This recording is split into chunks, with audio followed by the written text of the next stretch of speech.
Hello folks, this is Ratan Rajouri again. So in this video I'm gonna show you how you can apply for the passport online. All you have to do just online registration and some online formalities, and for at least one time you have to go to regional passport office, and that's all. You will end up having a passport within 15 days. So it is a very short and sweet process. It will take hardly 15 to 20 minutes and you will end up applying for your passport, and within 15 days of time span you will be getting your passport done. So in order to apply for the passport online, we will go to the site passportindia.gov.in.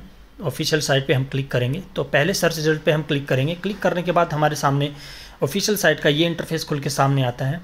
तो हम यहाँ पे पहले option new user registration पे click करेंगे, क्योंकि हम site पे पहली बार विजिट कर रहे हैं तो हमें यहाँ पे अपना अकाउंट क्रिएट करना पड़ेगा। न्यू यूज़र रजिस्ट्रेशन पे क्लिक करने के बाद हमें ये पेज में कुछ बेसिक डिटेल्स फिल करनी होती हैं। वो फिल करने के बाद हम रजिस्टर पे क्लिक करके अपना अकाउंट क्रिएट करेंगे। तो सबसे पहले हम पासपोर्ट ऑफिस को फिल करेंगे। तो पासपोर्ट ऑफिस में यहाँ पे हैदराबाद सेलेक्ट कर रहा हूँ, क्योंकि मैं राजस्थान का रहने वाला हूँ लेकिन अभी फ़िलहाल हैदराबाद में रह रहा हूँ। तो मैं यहाँ पे हैदराबाद सेलेक्ट करता हूँ, क्योंकि सारा पेपर वर्क हैदराबाद के रीजनल पासपोर्ट ऑफिस से कंप्लीट करने वाला हूँ, इसलिए। इसके बाद हम नाम फिल करेंगे। तो यहाँ पे मैं अपना नाम फिल कर देता हूँ। इसके बाद अगर आपका कोई सरनेम है तो यहाँ पे फिल करेंगे। मेरा कोई सरनेम नहीं है तो मैं यहाँ पे खाली छोड़ दे रहा हूँ। इसके बाद we will fill up the date of birth. Okay, after filling up the date of birth we will select the email ID. जो भी ईमेल आईडी आप रजिस्ट्रेशन के दौरान देना चाहें तो यहाँ पे आप ईमेल आईडी फिल कर सकते हैं। तो हम यहाँ पे अपनी ईमेल आईडी फिल कर देते हैं।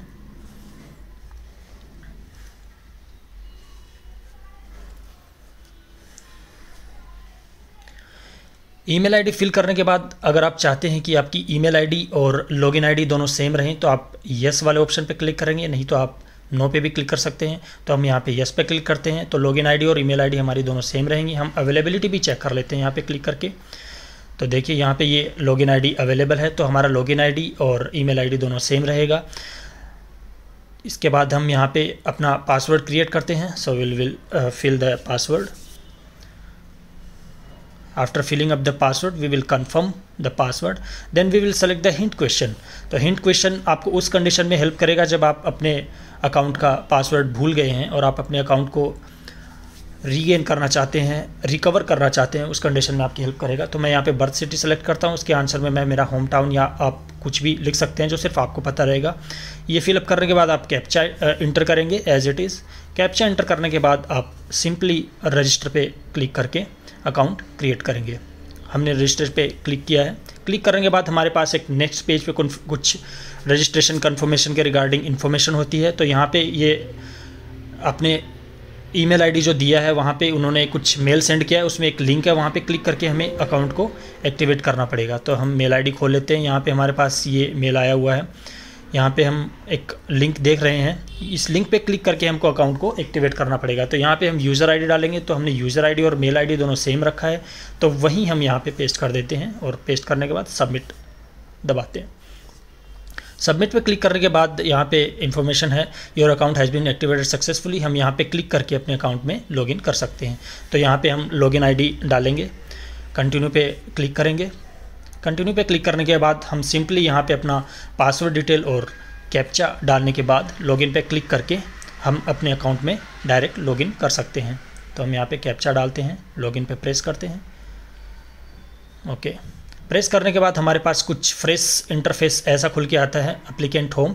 तो हम यहाँ पे पहले ऑप्शन पे क्लिक करते हैं, अप्लाई फॉर फ्रेश पासपोर्ट। तो यहाँ पे क्लिक करने के बाद हमारे पास कुछ ऐसा पेज खुल के सामने आता है। यहाँ पे हमारे पास दो तरीके हैं जिसके थ्रू हम पासपोर्ट के लिए अप्लाई कर सकते हैं। पहला है जो क्लिक हेयर ऑनलाइन है, दूसरा जो है ऑफलाइन, हम फॉर्म को डाउनलोड करके फिल करके भी अप्लाई कर सकते हैं। Since we are applying online तो we will click on first method, then we will select RPO selection. तो रीजनल पासपोर्ट ऑफिस सेलेक्ट करते हैं यहाँ पे, क्योंकि मैं यहाँ पे राजस्थान सेलेक्ट करता हूँ, झुंझुनू सेलेक्ट करता हूँ मेरा डिस्ट्रिक्ट, क्योंकि मैंने अकाउंट क्रिएट करते टाइम RPO हैदराबाद सेलेक्ट किया था, क्योंकि मेरा सारा काम हैदराबाद से मैं चाहता हूँ हो जाए। तो मैं यहाँ पे राजस्थान सेलेक्ट किया। तो ये एक बार फिर से मेरे को कन्फर्मेशन के लिए पूछ रहा है कि आप राजस्थान से कराना चाहेंगे या हैदराबाद से। तो मैं यहाँ पे फिर से एक बार फिर हैदराबाद सेलेक्ट कर देता हूँ। तो यहाँ पे मैंने फिर से हैदराबाद सेलेक्ट किया। आप अपने हिसाब से कहीं से भी कर सकते हैं। अगर आप दूसरे स्टेट में रह रहे हैं तो वहाँ पे भी आप कर सकते हैं। सबमिट पर क्लिक करने के बाद सेम वही चीज़ मेरे को एक बार फिर से पूछ रहा है, तो मैंने कंफर्म करना है, तो यहाँ पे मैं ओके पे क्लिक करके इसको कंफर्म कर दे रहा हूँ। कंफर्म करने के बाद पासपोर्ट टाइप की कुछ डिटेल्स हमें देनी पड़ेंगी। तो हम कौन से पासपोर्ट के लिए अप्लाई कर रहे हैं वो हमें यहाँ पे फिल करना। पासपोर्ट टाइप फ्रेश पासपोर्ट के लिए हम अप्लाई करते हैं, फ्रेश पासपोर्ट पर क्लिक करेंगे। टाइप ऑफ एप्लीकेशन में नॉर्मल रखेंगे। टाइप ऑफ पासपोर्ट बुकलेट में 36 पेजेस रखेंगे। अगर हम 60 पेजेस रखते हैं तो हमें कुछ एक्स्ट्रा चार्ज किया जाएगा, तो हम 36 पेजेस ही रखते हैं। ये करने के बाद आप नेक्स्ट पे क्लिक करेंगे। नेक्स्ट पे क्लिक करने के बाद आपको एप्लीकेंट डिटेल भरनी होंगी। तो ये पेज में आपको एप्लीकेंट डिटेल अपनी तमाम फिल कर देनी है। तो सबसे पहले आप अपना नाम फिल करेंगे। नाम फिल करने के बाद आपका सरनेम आपका कुछ नहीं है तो आप खाली छोड़ सकते हैं। इसके बाद आप जेंडर फिल करेंगे। जेंडर फिल करने के बाद have you ever known by other names, का आपका कभी कुछ दूसरा नाम से जाने गए हों तो येस, अन्यथा no. Have you ever change your name, क्या आपने कभी अपना नाम बदला है, तो यहाँ पे भी मैं नो कर देता हूँ। डेट ऑफ बर्थ में हम डेट ऑफ बर्थ फिल कर देते हैं। तो डेट ऑफ बर्थ फिल करने के बाद is your place of birth out of India, क्या आपका जन्म स्थान इंडिया से बाहर है, तो येस करेंगे, नहीं तो नो करेंगे। इसके बाद प्लेस ऑफ बर्थ फिल करेंगे। तो यहाँ पे मैं मेरा प्लेस ऑफ बर्थ फिल कर देता हूँ। इसके बाद आप अपना स्टेट डिस्ट्रिक्ट दोनों सेलेक्ट करके फिल कर देंगे। फिल करने के बाद आप अपना मैरिटल स्टेटस फिल करेंगे। तो मैंने मैरिटल स्टेटस फिल किया है। इसके बाद आप सिटीजनशिप फिल करेंगे। तो बाई बर्थ मैं इंडियन हूँ, तो मैं यहाँ पे बाई बर्थ सेलेक्ट कर दे रहा हूँ। If you have PAN and voter ID card you can fill up the details here. अगर नहीं है तो कोई ज़रूरत नहीं है। इसके बाद आप एम्प्लॉयमेंट सेलेक्ट करेंगे। Since I am government employ, तो मैं यहाँ पे गवर्नमेंट एम्प्लॉय सेलेक्ट करता हूँ। ये सिलेक्ट करने के बाद यहाँ पे एक प्रॉम्प्ट आ रहा है, एक इन्फॉर्मेशन आ रही है कि आपको NOC देना पड़ेगा। उसके बारे में हम बाद में डिस्कशन करेंगे। इसके बाद आप जो भी गवर्नमेंट ऑर्गेनाइजेशन में काम करते हैं उसका आपको नेम यहाँ पे फिल करना है। तो मैं यहाँ पे उसका नेम भी फिल कर देता हूँ। नेम फिल करने के बाद तो यहाँ पे नेम फिल कर दिया है। नेम फिल करने के बाद आपको यहाँ पे सेलेक्ट करना है कि आपका स्पाउस या फिर मदर्स या फादर गवर्नमेंट एम्प्लॉय हैं, तो आप यस करेंगे, नहीं तो आप नो करेंगे। इसके बाद एजुकेशन क्वालिफिकेशन सेलेक्ट करेंगे। तो मैंने यहाँ पे सेलेक्ट किया है। इसके बाद आप is applicant eligible for non ECR category, तो आप नॉन ECR कैटेगरी के लिए एलिजिबल हैं तो येस करेंगे, नहीं तो नो करेंगे। क्योंकि मैं एलिजिबल हूं तो येस करेंगे। आप यहां पे देख सकते हैं कि कौन कौन नॉन ECR कैटेगरी के लिए एलिजिबल है। अगर आपने मिनिमम 10वीं पास करी है तो आप नॉन ECR कैटेगरी के लिए एलिजिबल। तो नॉन ECR कैटेगरी फिल करने के बाद हम यहाँ पे आधार नंबर फिल करेंगे। आधार नंबर फिल करने के बाद आई एग्री और येस पे क्लिक करने के बाद हम सेव माई डिटेल पे क्लिक करके अपनी डिटेल्स सेव करेंगे। तो ये पेज रिफ्रेश होता है। रिफ्रेश होने के बाद हमारे पास कंफर्मेशन आ जाती है, your application form has been saved successfully, और यहाँ पे एक एप्लीकेशन रेफरेंस नंबर भी जनरेट हो चुका है। तो यहाँ पे हम पेज को स्क्रॉल डाउन करके फिर से आई एग्री पे क्लिक करके नेक्स्ट पे क्लिक करते हैं। नेक्स्ट पे क्लिक करने के बाद हमको यहाँ पे फैमिली डिटेल्स फिलअप करनी होती है। तो मैं यहाँ पे फादर्स नेम और मदर्स नेम डाल देता हूँ। अगर सरनेम उनका कुछ है तो आप सरनेम भी डाल दीजिएगा। इसके बाद लीगल गार्जियन अगर कोई है तो आप डाल सकते हैं, नहीं तो इसकी कोई ज़रूरत नहीं है। सेव माई डिटेल पे क्लिक करके हम डिटेल्स को सेव करेंगे। इसके बाद हम फिर से नेक्स्ट पे क्लिक करके नेक्स्ट पेज पे मूव करते हैं। नेक्स्ट पे क्लिक करने के बाद नेक्स्ट पेज पे हमको प्रेजेंट रेजिडेंशियल एड्रेस अपना फिल करना होता है। अगर आपका एड्रेस आउट ऑफ इंडिया तो यस करेंगे, नहीं तो नो करेंगे। हमने नो किया। इसके बाद आप अपना house number and street name यहाँ पे फिल करेंगे। ये सब फिल करने के बाद आप अपना village, state and district fill करेंगे। डिस्ट्रिक्ट फिल करने के बाद आप अपना पुलिस स्टेशन फिल करेंगे जहाँ पे आपका पुलिस वेरिफिकेशन होगा बाद में।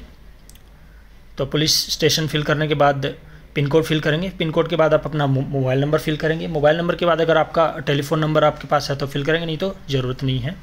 इसके बाद ईमेल आईडी फिल करेंगे। ईमेल आईडी फिल करने के बाद अगर आपका परमानेंट एड्रेस कोई अवेलेबल है तो आप यस करेंगे, नहीं तो आप नो करेंगे। तो हमने यहाँ पे यस किया है। यस करने के बाद अगर आपका परमानेंट एड्रेस और प्रेजेंट एड्रेस दोनों सेम है तो यस करेंगे, नहीं तो नो करेंगे। अगर आप नो करते हैं तो आपको अलग से दूसरा एड्रेस है वो भी डालना पड़ेगा। तो हम यहाँ पे दोनों एड्रेस सेम है तो यस करते हैं। इसके बाद सेव माई डिटेल पे क्लिक करके डिटेल्स को सेव करते हैं। तो यहाँ पे एक मैसेज आता है, क्योंकि मैं दूसरे स्टेट से भर रहा हूँ तो RPO की डिटेल्स चेंज नहीं होंगी फॉर्म को सबमिट करने के बाद। तो ये इन्फॉर्मेशन यहाँ पे मैंने इसको ओके किया है, क्योंकि मेरे को तमाम चीज़ें हैदराबाद RPO से ही कंप्लीट करनी पड़ेंगी। तो यहाँ पे हमने डिटेल्स को सेव करने के बाद नेक्स्ट पे क्लिक किया है। नेक्स्ट पे क्लिक करने के बाद इमरजेंसी कॉन्टैक्ट नंबर आप अपने फ्रेंड का, भाई का, किसी का भी यहाँ पे डिटेल डाल सकते हैं। नेम डाला मैंने। तो मैं यहाँ पे अपने भाई की डिटेल्स डाल रहा हूँ। इसके बाद मैंने फ़ोन नंबर डाले हैं और यहाँ पे ईमेल आईडी फिल कर सकते हैं। तो यहाँ पे मैं ईमेल आईडी भी फिल कर देता हूँ। यहाँ पे डिटेल्स को सेव करते हैं और नेक्स्ट पे क्लिक करके नेक्स्ट पेज पे मूव करते हैं। तो यहाँ पे आइडेंटिटी सर्टिफिकेट या फिर पासपोर्ट डिटेल्स यहाँ पे हमको फिल करनी होती हैं। क्या हम कभी तिब्बतियन आइडेंटिटी कार्ड इश्यू हुआ है, अगर है तो यस, नहीं तो नो, हमने नो किया है। और details of previous current diplomatic official passport details not available पे क्लिक करेंगे। Have you ever applied for passport but not issued, क्या आपने कभी पहले अप्लाई किया है, किया तो यस, आपको डिटेल भरनी पड़ेगी, हमने नहीं किया तो हम नो करते हैं। इसके बाद हम डिटेल्स को सेव करते हैं। सेव करने के बाद हम नेक्स्ट पे क्लिक करते हैं। नेक्स्ट पे क्लिक करने के बाद हमको अदर डिटेल्स फिल करनी होती हैं। अदर डिटेल्स में आपको देखना होता है कि आपके ऊपर कुछ क्रिमिनल केसेस हैं या फिर पहले आपको पासपोर्ट देने से मना किया गया हो या फिर कोर्ट में कुछ केसेस हैं, तो आप यस करेंगे, उनकी डिटेल भरेंगे। नहीं तो आप सभी में नो करके सेम और डिटेल्स पे डिटेल सेव करके नेक्स्ट पे क्लिक करके नेक्स्ट पेज पे मूव कर सकते हैं। नेक्स्ट पेज पे मूव करते हैं तो हमारे पास पासपोर्ट डिटेल वेरिफिकेशन के लिए पेज ओपन होता है। तो हमको एक पासपोर्ट प्रीव्यू डिटेल्स के लिए कुछ ऐसा पासपोर्ट हमको मिलने वाला है, एक फॉर्मेट ऐसा रहेगा। तो यहाँ पे हम देख सकते हैं, यहाँ पे फ़ोटो रहेगा, यहाँ पे सिग्नेचर रहेंगे जो कि पासपोर्ट ऑफिस में ही हमको दिए जाएंगे। इसके बाद हम डिटेल्स चेक कर लेते हैं। कुछ इस तरीके से पासपोर्ट में प्रिंट होकर डिटेल्स अपनी आएंगी। इसके बाद हम नेक्स्ट करते हैं। नेक्स्ट करने के बाद यहाँ पे सेल्फ डिक्लेरेशन हमको करना है। सेल्फ डिक्लेरेशन के लिए प्रूफ ऑफ बर्थ में हम एक सेलेक्ट करते हैं। तो हम यहाँ पे आधार कार्ड दे सकते हैं प्रूफ ऑफ बर्थ के लिए। इसके बाद proof of present residential address, इसके लिए भी हम एक बार फिर से आधार कार्ड जो है सेलेक्ट कर सकते हैं। तो इन दोनों को सेलेक्ट करने के बाद नीचे स्क्रॉल करते हैं तो यहाँ पे हम देख सकते हैं कि अगर हमको ये तमाम जानकारी अपने फ़ोन नंबर पे चाहिए तो यहाँ पे हम यस पे क्लिक करेंगे। इसके लिए हमको 50 रुपये एक्स्ट्रा चार्ज किए जाएंगे जो कि रीजनल ऑफिस में ही हमको देने होंगे। इसके बाद प्लेस फिल करते हैं। प्लेस फिल करने के बाद आई एग्री पे क्लिक करते हैं और सेव माई डिटेल्स पे क्लिक करके अपनी डिटेल्स सेव करते हैं। डिटेल्स सेव करने के बाद हम पेज को स्क्रॉल करते हैं और एक बार प्रीव्यू एप्लीकेशन फॉर्म पे क्लिक करके अपनी जो भी डिटेल्स हमने फिल करी हैं वो सारी देख सकते हैं। तो यहाँ पे हमने जो डिटेल्स फिल करी हैं वो देख सकते हैं। इसके बाद सबमिट फॉर्म पे क्लिक करेंगे। सबमिट फॉर्म पे क्लिक करने के बाद हमारा फॉर्म सक्सेसफुली सबमिट हो चुका है। यहाँ पे ARN नंबर भी जनरेट हो चुका है। तो हम अब पेमेंट एंड अपॉइंटमेंट शेड्यूल करेंगे। Choose payment method. Payment method हमारे पास दो हैं, online payment and challan payment. तो हम ऑनलाइन पेमेंट के थ्रू ये सब करेंगे। नेक्स्ट पे क्लिक करते हैं तो यहाँ पे शेड्यूल अपॉइंटमेंट आता है। तो डेट ऑफ बर्थ यहाँ पे डिटेल्स हैं। नेक्स्ट पे क्लिक करते हैं फिर से। नेक्स्ट पे क्लिक करने के बाद हमको अपने RPO सेलेक्ट करना है। जो भी नज़दीकी RPO है, रीजनल पासपोर्ट ऑफिस है, वो सेलेक्ट करना है। तो मैं यहाँ पे आप मेरा नियरेस्ट RPO सेलेक्ट कर लेता हूँ। सेलेक्ट करने के बाद कैप्चा फिल करता हूँ। कैप्चा फिल करने के बाद मैंने नेक्स्ट प्रेस किया है। नेक्स्ट प्रेस करने के बाद आपको पे एंड बुक अपॉइंटमेंट, यहाँ पे आपको अपॉइंटमेंट बुक करना है पेमेंट करने के बाद। और यहाँ पे मेरे को बाय डिफ़ॉल्ट 10 तारीख का अपॉइंटमेंट यहाँ पे अवेलेबल दिखा रहा है, लेकिन मैं चाहूँ तो इसको दूसरा डेट का भी सिलेक्ट कर सकता हूँ। तो मैं मेरी मर्ज़ी से यहाँ पे 13 तारीख का अपॉइंटमेंट बुक कर लेता हूँ। तो यहाँ पे 13 तारीख का अपॉइंटमेंट बुक करते हैं, क्योंकि वो अवेलेबल है तो वो ग्रीन दिखा रहा है। इसके बाद पे एंड बुक अपॉइंटमेंट पे क्लिक करके अपॉइंटमेंट बुक करते हैं पेमेंट के बाद। तो यहाँ पे पेमेंट करना होगा। पेमेंट के लिए हमारे पास कुछ ऑप्शंस हैं। तो सबसे पहले नेट बैंकिंग है पेमेंट के लिए। उसके बाद हमारे पास कार्ड पेमेंट भी कर सकते हैं, डेबिट कार्ड है, क्रेडिट कार्ड है। तो इसके लिए चार्जेस भी दिखाए हुए हैं। तो हम यहाँ पे UPI सेलेक्ट करेंगे, क्योंकि UPI मेरे को थोड़ा ईजी लगता है। UPI में फिर हम VPA भरेंगे। तो यहाँ पे मैं VPA एड्रेस फिल कर देता हूँ मेरा।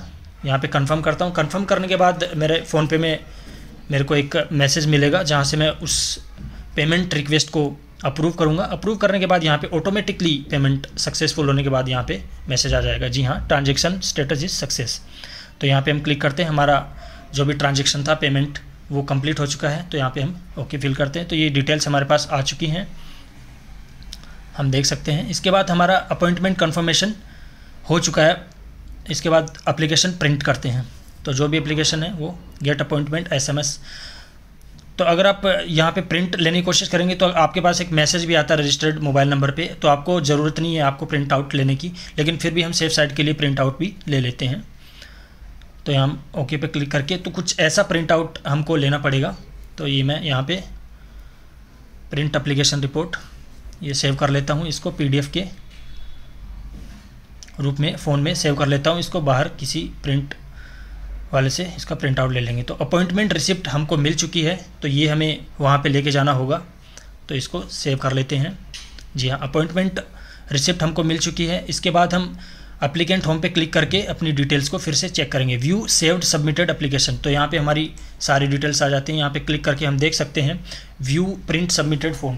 अगर आपको फॉर्म देखना है या फिर व्यू करना है तो हम यहाँ पे क्लिक करके देख सकते हैं। तो यहाँ पे हमारा फॉर्म जो है हमने फिल किया था वो यहाँ पे आ जाता है। इसको भी हम एक बार के लिए प्रिंट कर लेते हैं। तो इसको सेव एज PDF करके हम अपने पास सेव कर लेते हैं। तो ये हमने सेव कर लिया है। सेव करने के बाद आप देख सकते हैं upload, second option upload supporting documents. अगर आप चाहें तो सपोर्टिंग डॉक्यूमेंट्स है वो भी अपलोड कर सकते हैं। इसके अंदर हमको 3 डॉक्यूमेंट्स सबमिट करने होंगे। एड्रेस प्रूफ के लिए आप आधार कार्ड इसमें सेलेक्ट कर सकते हैं। तो हमने यहाँ पे आधार सेलेक्ट किया है। यहाँ पे आप अपलोड कर सकते हैं, क्योंकि मैं यहाँ पे अभी ज़रूरत नहीं है तो अपलोड नहीं कर रहा हूँ। डेट ऑफ बर्थ के लिए आप अपना आधार सेलेक्ट कर सकते हैं, और तीसरा नॉन ECR प्रूफ के लिए आप अपनी 10वीं की मार्कशीट यहाँ पे अपलोड कर सकते हैं। ये इसकी ज़रूरत नहीं है, अगर आप चाहो तो कर सकते हो, नहीं तो नहीं करोगे तो भी चलेगा। तो हम यहाँ पे इनको नहीं कर रहे हैं। फिर से एक बार स्टेटस पे क्लिक करते हैं। इसके बाद देखते हैं प्रिंट एप्लीकेशन रिसिप्ट। तो एप्लीकेशन रिसिप्ट हमने फिर से पहले ही प्रिंट कर लिया है। अगर आप चाहो तो इसको फिर से ले सकते हो। आपको तमाम डिटेल्स एप्लीकेशन रिसिप्ट की अपने मैसेज के थ्रू भी मिल जाएंगी। तो आपको मैसेज और एप्लीकेशन रिसिप्ट है वो दोनों वहाँ पे लेके जाना है सिंपली, और अपने जो भी डॉक्यूमेंट्स हैं, सपोर्टिंग डॉक्यूमेंट्स हैं, वो सभी डॉक्यूमेंट्स और फ़ोटो साथ में लेके जाना है, और बाकी का काम वहीं पे रीजनल ऑफिस में जो आपने सेलेक्ट किया है।